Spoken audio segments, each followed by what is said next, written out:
The grand hall hums with laughter. The clink of goblets on marble echoes beneath gilded arches. Music swells, a violin's high note cutting through conversation. Then a sharp gasp. A nobleman collapses mid-toast, his cup tumbling like a waterfall of ruby wine. Another falls. Whisper confusion rises to frantic screams. What if the deadliest weapon in a kingdom wasn't a sword, but a queen? How does one woman silently murder an entire court in a single night? We are about to find out. She is known to the world as Queen Isolde, intelligent, poised, observant. She smiles easily, but only in public. Behind the velvet curtains, she watches allies shift into enemies, friends into traitors. Every glance, every whispered conversation is a threat. In a court where power is currency, she is always calculating, always cornered. Her husband, the king, distracted by conquest, leaves her alone with schemers. Noble families plot, bribing servants, spreading lies. She is humiliated, insulted in council, mocked in the corridors. Even her closest advisors hesitate when she speaks. Isolation wraps around her like cold stone. Was she a monster?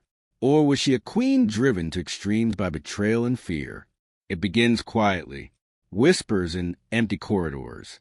The rustle of silk as she meets a trusted handmaid after midnight.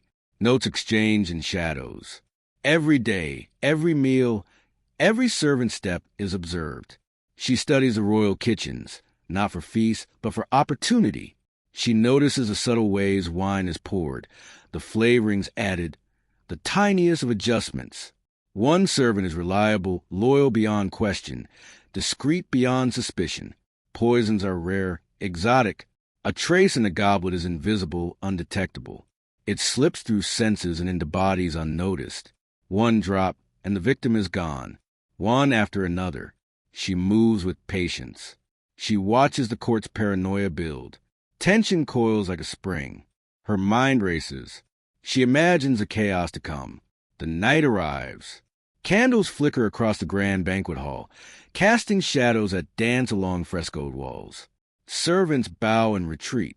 Music swells. Laughter rolls like a tide over the polished marble floor.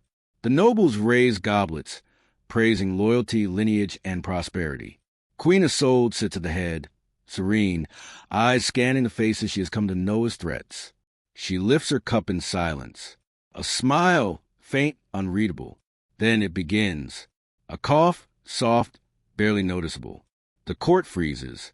A noble's hand trembles, sending wine cascading to floor. Another cough. A smile fades. Panic creeps into whispers. Another goblet slips. The first body hits the marble with a soft thud. Chaos erupts. Noblemen clutch throats, staggering.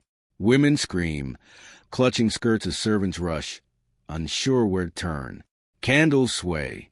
Music falters. Silence presses between gasps and cries.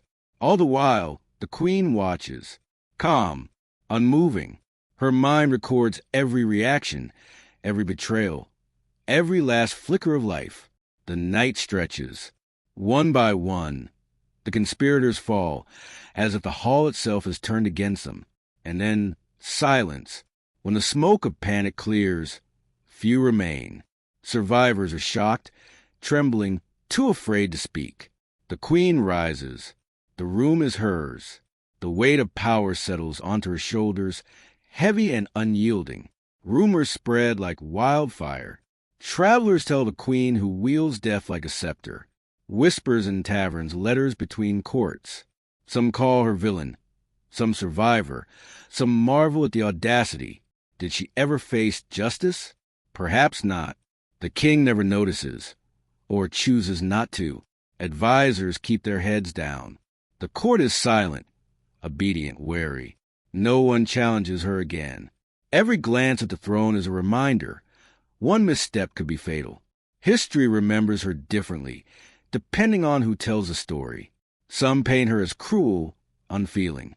Others note her intelligence, her strategy, her unflinching command of survival. One thing is certain. She is unforgettable. But even decades later, The story lingers. Was she evil or simply the most dangerous player in a deadly game? In a court built on betrayal, was poison just another form of politics?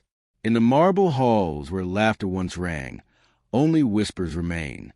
Goblets lie abandoned, their contents dry and dark. Shadows move as if remembering the cries, the chaos, the fear. And in the empty hall, one can almost hear a soft, faint echo, the quiet satisfaction of a queen who never loses, because she knows the cost of being human is too high for the weak. What if the deadliest weapon in a kingdom wasn't a sword, but a queen?